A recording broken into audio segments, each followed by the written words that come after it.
От одиночества не спрятаться даже в компьютерных играх.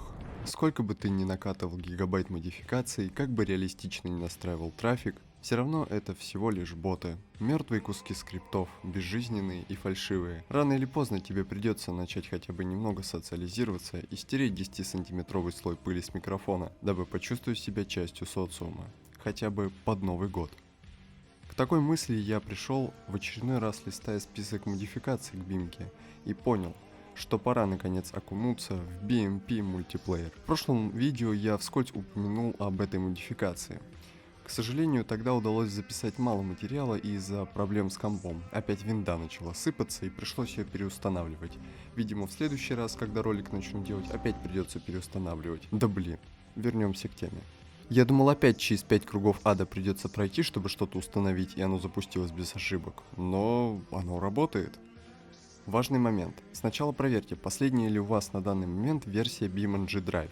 Если нет, то придется обновить игру. Со старыми версиями BMP работать не будет. Мне вот пришлось. А то сижу тут в 4 стенах и даже не заметил, как разрабы добавили новое авто в обновлении. Престарелый пенсионер.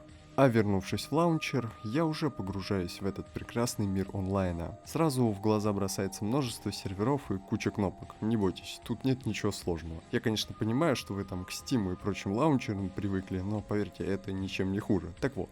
Чтобы зайти на сервер с модами, достаточно докачать все необходимые материалы по одному клику. Очень удобно. Вы, конечно, можете и свой сервер создать, чтобы играть с друзьями и приколы с монитора давить. В таком случае вам придется еще накатить сервер-клиент. Гайдов куча на ютубе, так что сами разберетесь, я думаю. А на официальных серверах всегда кипит жизнь. Соединение там наиболее стабильное. Тут еще пока не добавили внутриигровой голосовой чат. Есть только текстовый, поэтому все в основном общаются через Discord. В основном тут сервера зарубежные, но есть и наши русские сервера, так что одиноким тут точно не останетесь. Тут постоянно что-то происходит. То массовые ДТП, то погоня, то кто-то опять заспавнил кучу пропов, чтобы читеров казнить, то вдруг кто-то начинает тебя жестко преследовать и всеми силами не дает тебе играть. Короче, здесь происходит веселье. Но иногда попадаются сервера с серьезной тематикой, одна из которых капитализм.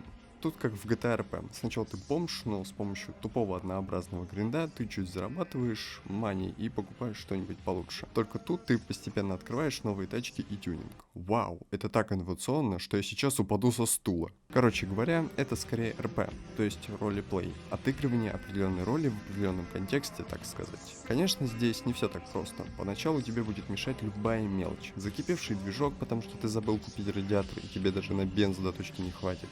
Или какой-то идиот на всех 10 лошадиных силах на таком же корыте столкнет тебя навстречку, и тебе придется платить за восстановление.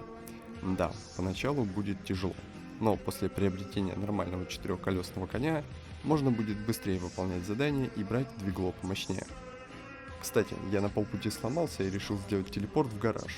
И в итоге мало того, что эти гады содрали с меня все мани, так и я теперь еще на $900 должник. На этой ноте у меня полыхнуло, и я решил успокоиться и выместить злость на других серверах. И тупо начал троллить местных игроков, спавня бревна автобусы и матрасы. Ну тупо троллфейс. Но что тут сказать, если ты не можешь нормально социализироваться, остается только это. Хотя, признаюсь, честно, мне иногда бывает стыдно, что я вот так себя веду. Вам не стоит брать с меня пример. Хотя иногда очень весело смотреть на полыхающий бугурт где-нибудь на сервере. Но для всех тех, кому такой способ взаимодействия не подходит, можете играть без приколов. Вам понравится. Извините, что видео такое короткое вышло, просто надо было решить проблемы в личной жизни. А я и дальше пойду аутировать с новогодним настроением в этой прекрасной игре. С Новым годом вас!